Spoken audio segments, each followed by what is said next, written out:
Today we're diving even deeper into the world of lighting, but this time we're adding a game changer, so buckle up, because by the end of this episode you'll be crafting scenes that look like they belong in a movie.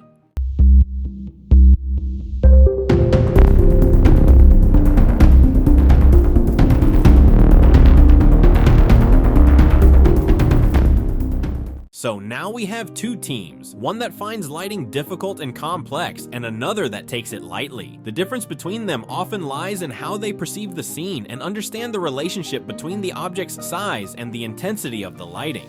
Imagine you have a phone that's 6.5 inches. Would it make sense for the light source to be the same size as the entire scene? Of course not. The balance between the object and the lighting is one of the key factors that define the quality of a scene.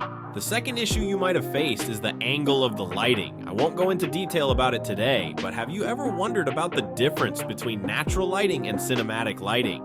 In natural scenes, light comes from above and distributes evenly across all elements. In cinematic scenes, however, it's a whole different story. We rely on soft ambient lighting that fills the scene without overpowering it. A key light focused on one side of the subject to highlight details. A highlight light with a color that enhances the scene's mood. A secondary highlight in the same color, but in a lighter tone on the opposite side for balance. And that's where the cinematic magic begins. So if you're struggling with ambient lighting, then today is your lucky day, because the first thing we're going to talk about is HDRI lighting.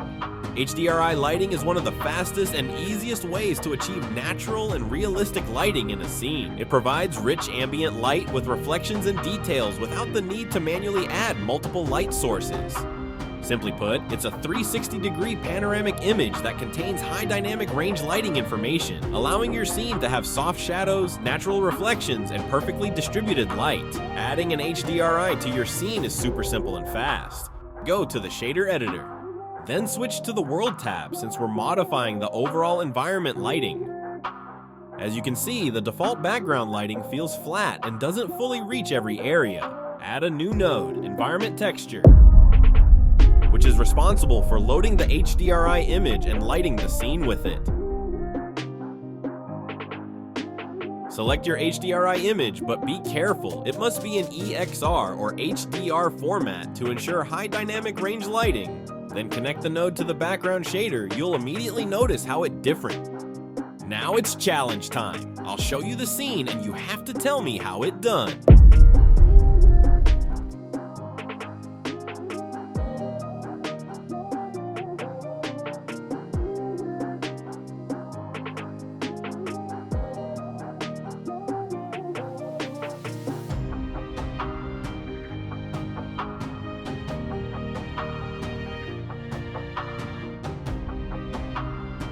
Easy, right? Now, let's move on to the next.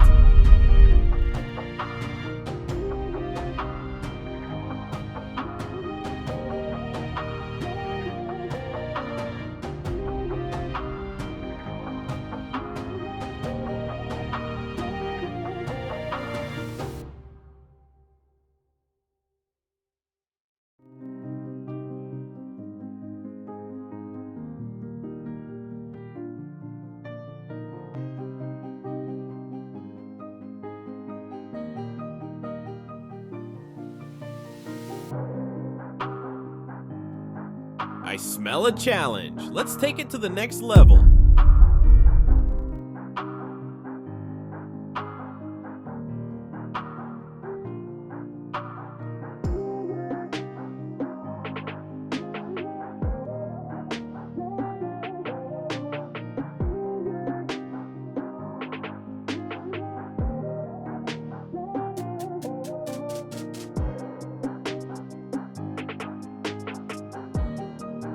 Ready to the next step.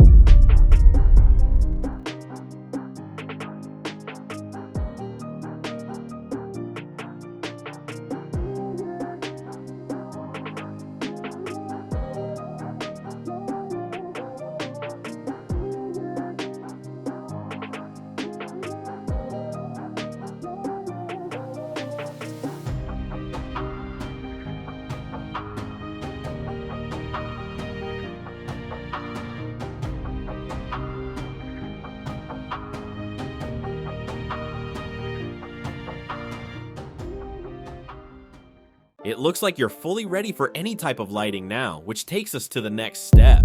Let's add some glow.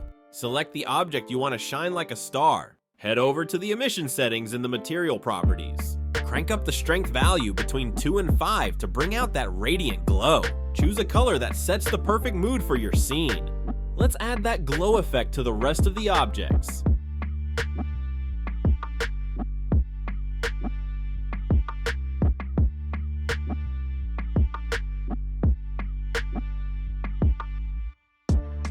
If you want your object's color to match the glow, just switch from base color to color in emission.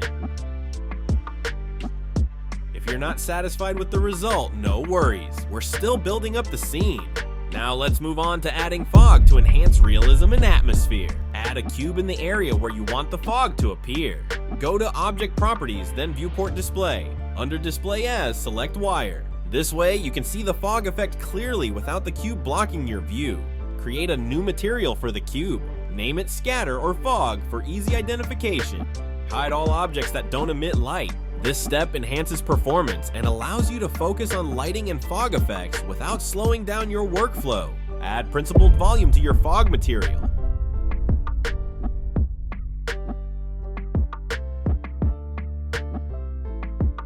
Connect it to the volume input in material output.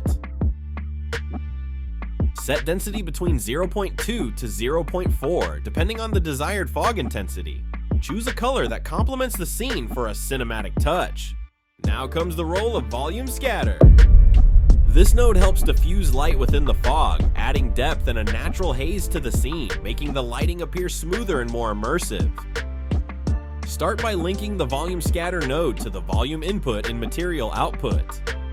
For an artistic touch, you can choose a contrasting color to the scene's primary tone. This step is optional and may not suit all scenes. Add a noise texture node to create a randomized fog pattern. Connect it to a color ramp node to control density.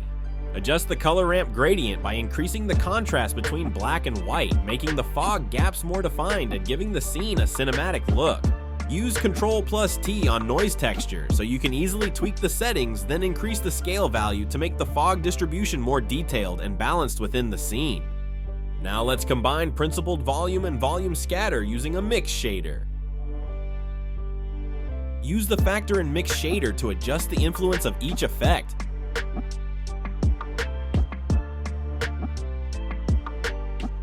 Looks amazing! Now, let's see its impact on the scene, but first, let's duplicate the cube and move it to the opposite side, towards the right, to balance the fog.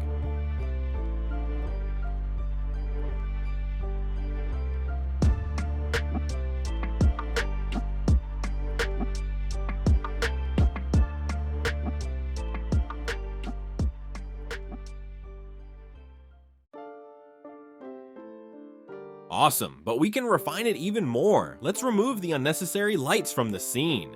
Finally, we've reached the most important part. You might feel like the scene is incomplete, that the lighting isn't at its best. And you're absolutely right. That's because this episode is all about compositing. What is compositing? It's the magic that transforms a good scene into an amazing one. By enhancing lighting, adjusting colors, and adding cinematic effects, we bring the scene to life.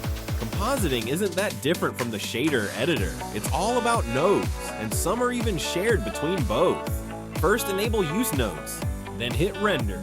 Now we're ready for a new node, the viewer. Why use it? Because it lets us see our changes in real time, making it easier to fine-tune every detail.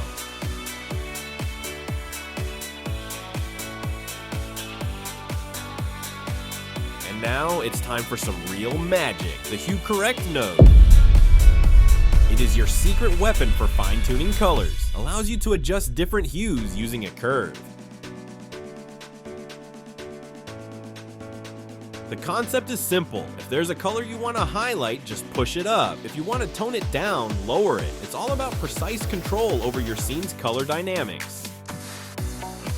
The next node is Hue Saturation Value. With this node, you can adjust the hue to shift colors, tweak the saturation to make colors more vibrant or muted, and modify the value to control brightness for the perfect look.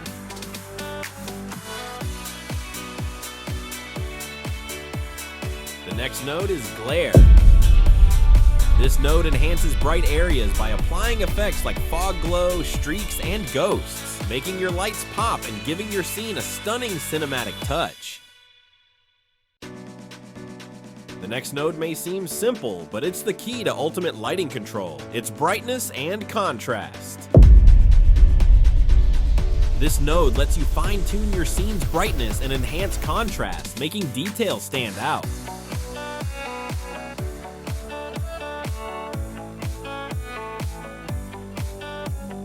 The next node is your secret weapon for enhancing details and making your scene sharper. It's Filter.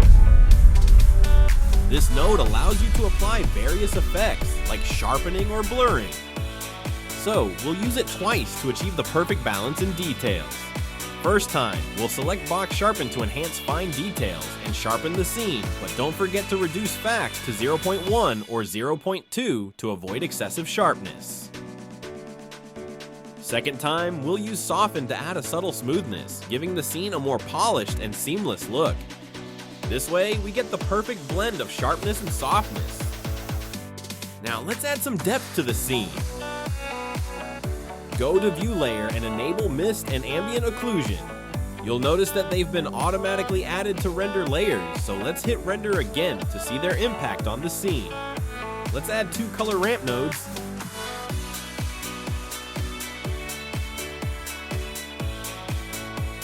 Then connect Mist to the first one to create a gradual fog effect, helping to enhance the sense of distance and depth. Lighten the black color in the color ramp to make the fog effect more visible and smooth in the scene. Connect AO to the second color ramp to enhance the shadows and details in the scene. Adjust both color ramps to make the effect smoother and less harsh.